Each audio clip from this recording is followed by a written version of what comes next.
हमारे टीचरों को दिग्भ्रमित करने का नया नियमावली लाने का काम किया और उस नियमावली में कोई खास ऐसा परिवर्तन नहीं हुआ। उन्होंने एक ख्याली, जिस तरह से मोदी जी लोगों को सपना दिखाते हैं, उसी तरह से माननीय नीतीश जी ने भी हमारे टीचरों को है कि हमारे मैनिफेस्टो में भी इसको शामिल किया जाएगा, ताकि हमारे जो शिक्षक हैं, जहाँ जब बदहाल हैं कि भाई हम ही लोग हैं जो ये किए हैं और हम ही लोग आपके हक में जो सोचेंगे। और इस बार भी जो किया है, आज हमने जो 15 अगस्त को ऐलान किया था, अब उस ऐलान के बाद उसका इम्प्लीमेंटेशन भी किया गया है। तो सब तरह से जो काम कर दिया गया है और जो कुछ भी राज्य सरकार के द्वारा जो किया उपाय किया गया है, सेवा शर्तों में सुधार कर दिया गया। नियोजित शिक्षकों के सेवा शर्त को लेकर शिक्षकों में निराशा बना हुआ है। शिक्षक आंदोलन के मूड में हैं। पक्ष से लेकर विपक्ष के पास पत्र लिख रहे हैं और मांग कर रहे हैं कि हमारा वाजिब हक है वो दिया जाए। नमस्कार, मैं हूं सुनील बॉबी। आप इस समय देख रहे हैं मगध संवाद। आइए अब विस्तार से चर्चा कर लेते हैं। बिहार के नियोजित शिक्षकों को सेवा शर्त मिल गया है, लेकिन सेवा शर्त मिलने के बावजूद भी नियोजित शिक्षक खुश नहीं हैं। उसका कई कारण हैं। नियोजित शिक्षक जो सरकार के और विभाग को लिख कर दिया था, मांग की गई थी, उसके आधार पर कुछ भी नहीं मिला है। लेकिन अगर हम बात कर लें तो सेवा शर्त आने के बाद नियोजित शिक्षकों के द्वारा जहां मुख्यमंत्री और अपर मुख्य सचिव के पास में, विभाग के पास में सुधार के लिए मांग किया गया है, वही अब शिक्षक संगठनों के द्वारा भी विपक्षी दलों, राजद सहित कई विपक्षी दलों को भी पत्र भेजकर अपने मैनिफेस्टो में शामिल करने की बात मांग की गई है। इधर अगर हम बात कर लेते तो बिहार के औरंगाबाद जिले के दाऊदनगर में एक कार्यक्रम में शामिल होने आई राजद के नेत्री नियोजित शिक्षकों के पक्ष में बोलती हुई कही कि अगर हमारी सरकार बनती है तो नियोजित शिक्षकों को जो समस्या है, जो मांग है, उसे पूरा किया जाएगा। और राजद के नेतृत्व के द्वारा उम्मीद था मैनिफेस्टो में भी नियोजित शिक्षकों की मांगों को शामिल किया जाएगा, रखा जाएगा और सरकार बनते ही उनकी मांगों पर शीघ्र सुनवाई होगी। लेकिन यह तो आने वाला समय ही बताएगा। लेकिन सेवा शर्त में आखिर क्या है, क्या त्रुटि हुआ है कि शिक्षक उस पर बवाल मचाए हुए हैं। सेवा शर्त में बहुत सारी ऐसी चीज़ों को डाल दिया गया है जो नियोजित शिक्षक बताते हैं कि तत्काल या बाद में भी बहुत कम फायदा होगा। जैसे अगर बता देते हैं कि प्रमोशन के लिए शिक्षकों की मांग थी, तो प्रमोशन में 12 साल का बाध्यता दे दिया गया है, जिसमें 2003 और 5 के कोई भी शिक्षक को प्रमोशन होने में आने की संभावना नहीं दिखती है। कारण पहला ये हो गया। दूसरा, बहुत प्रतीक्षित मांग, शिक्षक शिक्षिकाओं के द्वारा तबादले की मांग की जा रही थी। तबादले के लिए सॉफ्टवेयर बनाने की बात आ रही है कि सॉफ्टवेयर के माध्यम से बदली होगा। चलिए, वह भी ठीक है। शिक्षकों का कहना है कि महिला शिक्षिकाओं के लिए और दिव्यांग शिक्षकों के लिए सॉफ्टवेयर बनाकर आप तबादला कर लीजिएगा, लेकिन पुरुष शिक्षकों के तबादला के लिए मैच्योर ढंग से किए हैं। तो कौन आदमी चाहेगा या कौन शिक्षक चाहेगा कि हम कहीं और चले जाए, वो चले आए? वो मैच्योर ट्रांसफर होना संभव नहीं है। तो ये तो पुरुष शिक्षकों के साथ में अन्याय हुआ है। उनका कहना है कि यह पुरुष शिक्षकों के साथ में यानी कि सामंजन जो है वो खत्म कर दिया गया है और सरकार टूट करके लोगों में आपसी जो मिलाप है, लोगों में लगाव है, उसको तोड़ना चाहती है, विखंडित करना चाहती है और खुद राज करना चाहती है। तो कहाँ तक ये सार्थक है? 15% वेतन बढ़ोतरी की चर्चा चल रही है या चर्चा हो गई या वेतन बढ़ोतरी कर दिया गया। तो नियोजित शिक्षकों का कहना है कि 15% आपके द्वारा बढ़ा दिया गया है, जिसमें 12% हमें ईपीएफ में ही कट जाएगा। तो कुल मिलाकर 3% बच जाता है, यानी कि 3% ही हमें बढ़ोतरी के रूप में मिल पाएगा। तो शिक्षक इस रूप में देखते हैं। हम आपको इस वीडियो में सुनाने जा रहे हैं कि नीतीश कुमार बिहार के मुख्यमंत्री जो है 15 अगस्त को तो बोले थे कि नियोजित शिक्षकों के सेवा शर्त फिलहाल तुरंत मिल जाएगा और वह मिला भी, लेकिन उसके बाद बीते दिन ही मुख्यमंत्री के द्वारा एक शैक्षणिक कार्यक्रम के माध्यम से, विजुअल बैठक के माध्यम से यह कहा गया कि हम ही किए हैं और हम ही करेंगे।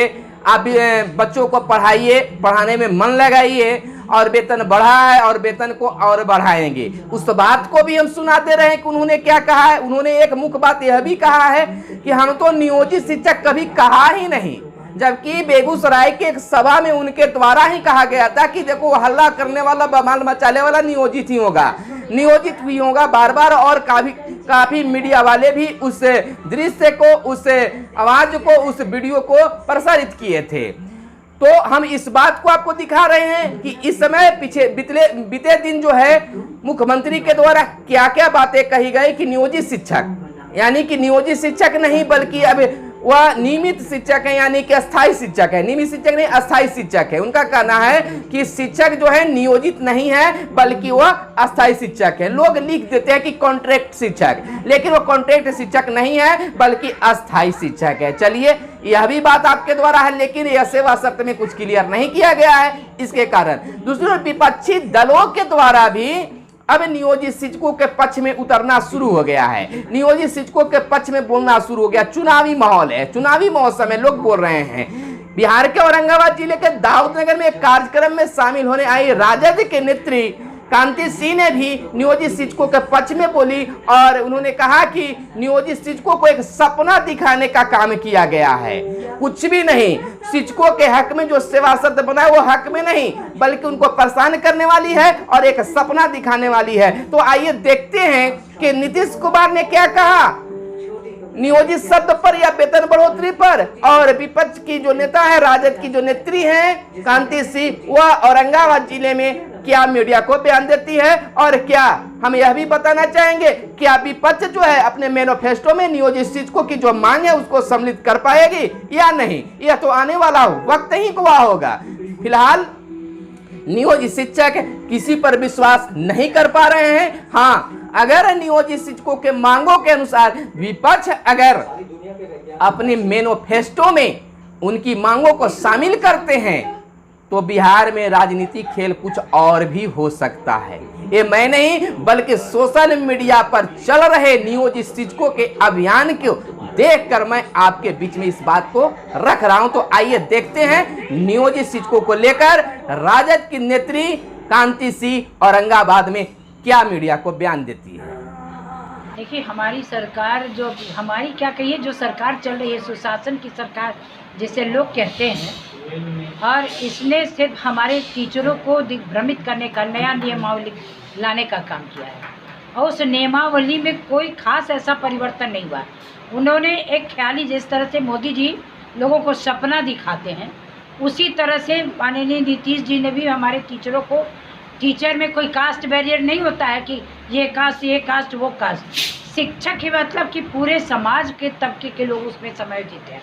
और ऐसे हाल में हमारी जब सरकार आने वाली, हमारे तेजस्वी जी के कहना है कि हमारे शिक्षकों को नियोजित किया जाए और उनका जो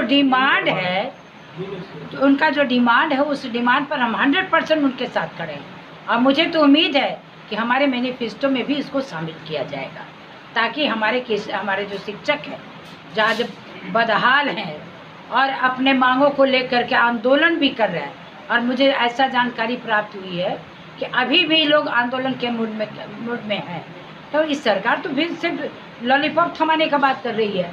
टीचरों के परिवार के बारे में न सोचती है, न शिक्षकों के जो नियमित करने की बात है उसके बारे में सोच रही है। सिर्फ EPF वो भी 15% की बात करें, उसी में से 12% आपका EPF में ही कट जाएगा, तो फायदा क्या हुआ? कौन सा लॉलीपॉप 2021 की बात करते हो? आपने यहाँ विकास का कौन सा मॉडल आपने दिखाया है? जनता के हित में आपने कौन सा अभी कोरोना टीचर्स का जो रिक्रूटमेंट किया गया, कितनी बड़ी संख्या में किया गया, 3.5 लाख के करीब, और उसके बाद उनको जो कुछ भी दिया गया, कई तरह की बात चलती रही। और हम तो हमेशा कहते रहे कि भाई हम ही लोग हैं जो ये किए हैं और हम ही लोग आपके हक में जो सोचेंगे। और इस बार भी जो किया है, आज हमने जो 15 अगस्त को ऐलान किया था, अब उस ऐलान के बाद उसका इम्प्लीमेंटेशन भी किया गया है। तो सब तरह से जो काम कर दिया गया है और जो कुछ भी राज्य सरकार के द्वारा जो उपाय किया गया है, सेवा शर्तों में सुधार कर दिया गया। जो भी लोग पंचायती राज संस्थाओं में, नगर निकायों में कार्यरत शिक्षक हैं, उनकी सेवा शर्तों में सुधार कर दिया गया। राज्य सरकार की सामाजिक सुरक्षा एवं कल्याण को दृष्टिपथ रखते हुए पंचायती राज संस्थानों एवं नगर निकाय संस्थानों अंतर्गत कार्यरत शिक्षकों एवं पुस्तकालयाध्यक्षों को ईपीएफ स्कीम को आच्छादित किया गया। अब ईपीएफ स्कीम से सबकी इच्छा थी, उससे भी हम लोगों ने जोड़ दिया। और इसके बाद हमारी इच्छा तो थी कि हम उनकी तनख्वाह को बढ़ाएं, लेकिन इस बार कोरोना वायरस के चलते जो आर्थिक स्थिति बहुत कमज़ोर हुई है, तो वैसी स्थिति में भी हमने तय किया कि ये तो सब दिन के लिए नहीं, कुछ ही दिन की बात है। कुछ समय के बाद, इस साल के बाद तो फिर स्थिति नॉर्मल होगी, इसका पूरा का पूरा भरोसा है। तो हम लोगों ने तय कर दिया कि 1 अप्रैल 2021 से ही हम लागू कर देंगे और उसका विस्तार कर दिया। आपको ईपीएफ से जो पैसा मिलेगा और जो हम लोगों की तरफ से किया गया, इसको जोड़ा जाए, अगर 15% का किया है तो इसमें आप समझ लीजिए कि लगभग 1950 करोड़ रुपए की लगेगा। और ईपीएफ योजना के अंतर्गत जो किया जाएगा खर्च, उसमें 815 करोड़ रुपया, यानी कुल मिलाकर के अतिरिक्त वित्तीय भार 2765 करोड़ रुपए का होगा और लोगों को 20% से भी ज़्यादा का लाभ मिलेगा। तो ये हम लोगों ने करना शुरू किया है। और इसी तरह से हर तरह से अब इनको जो नियोजित कहते थे, तो हम लोगों ने कभी नियोजित की बात नहीं की है। ये शिक्षक हैं, ये काहे का नियोजित रहेंगे, ये तो अपने से चलाते रहता है लोग। तो बहुत लोग तो ये भी लिख देता था कि कॉन्ट्रैक्ट पर है। अरे वो परमानेंट हैं, वो शिक्षक हैं, उसको नियोजित शिक्षक कर। यह भी हम लोगों ने कहा कि कभी कोई इसको नियोजित शिक्षक नहीं कहेगा, वो शिक्षक है। तो इस तरह से सब तरह की बात की गई। और आपको मालूम है कि हमने 15 में 20% की वृद्धि की और 17 में 7वें वेतन आयोग की अनुशंसा के अनुरूप वेतन में 17% की वृद्धि कर दी। और इसके बाद आपको मालूम ही है 20% से अधिक वृद्धि पंचायती राज संस्थानों में, नगर निकाय संस्थानों अंतर्गत कार्यरत शिक्षकों एवं पुस्तकाध्यक्षों को राज्य सरकार द्वारा दी गई है। तो इस तरह से जो भी और इसके उनको जो फायदा मिलेगा, और ये कोई अंतिम चीज नहीं न है, ये चीज बढ़ता जाएगा और स्थिति अच्छी होगी। मैं तो शिक्षकों से यही कहूंगा, शिक्षिकाओं से, कि भाई आप ही पर सब कुछ निर्भर है। आप बच्चों को, बच्चियों को पढ़ाइए और बच्चे और बच्चियां का पढ़ना बहुत जरूरी है बिहार के उत्थान के लिए, देश के उत्थान के लिए। और हम लोगों ने इतनी बड़ी संख्या में हम लोगों को किया है, तो हमारा तो एक ही अनुरोध शिक्षकों से कि भाई सबको पढ़ाइए प्रेम से। और जब भी स्कूल खुले, अभी तो एक दूसरी स्थिति हुई है, और अब तो शिक्षा की स्थिति में सुधार लाने के लिए जो बांका में हुआ, वहाँ से एक उन्नयन बांका स्कीम, उसको पूरे देश में लागू किया। वो 2 विषय ही करता था, हमने 5 पर करवा दिया। अब मुझे खुशी है कि अब सभी जगह कम से कम उन्नयन बिहार स्कीम के रूप में इस तरह से लोगों को पढ़ाने की बात कर रहे हैं।